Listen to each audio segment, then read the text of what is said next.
అందరికీ నమస్కారం. భారతదేశంలోనే తొలి శివాలయం అయిన గుడిమల్లం అంటే మనకి ఏర్పేడు మండలం, తిరుపతి జిల్లా అలా అక్కడ ఉంది. అంటే కాళహస్తికి బాగా దగ్గరలో ఉంటుంది అది. దీని ప్రాశస్త్యం చాలా ఉంది, ఆ తర్వాత చెప్తాం. ప్రధానంగా రేపు ఏప్రిల్ 19 నుంచి 23 వరకు పునరావర్తన, జీర్ణోద్ధారణ, అష్టబంధన సమర్పణ మహాకుంభాభిషేకం అన్నమాట. సో భక్తులందరూ అధిక సంఖ్యలో పాల్గొని ఏప్రిల్ 19 నుంచి 23 దాకా చాలా వైభవంగా అన్ని కార్యక్రమాలు జరుగుతాయి.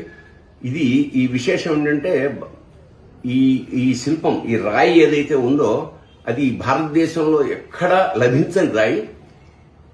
సైంటిస్టులు వాళ్ళు, పురావస్తు వాళ్ళు పరిశోధన చేస్తున్నారు దాని మీద.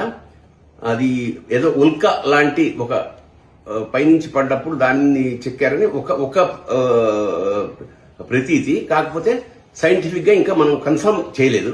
ఏదేమైనా భారతదేశంలో తొలి శివాలయం కాబట్టి తప్పకుండా మీరు వచ్చి గుడిమల్లం పరమేశ్వరుడి అర్చించి, అర్చన చేయించి, అభిషేకం చేయించి అవసరమైతే మీరు ఆయన కరుణా కటాక్షాలకు పాత్రుగాలు మనస్ఫూర్తిగా మరొకసారి కోరుకుంటున్నాను.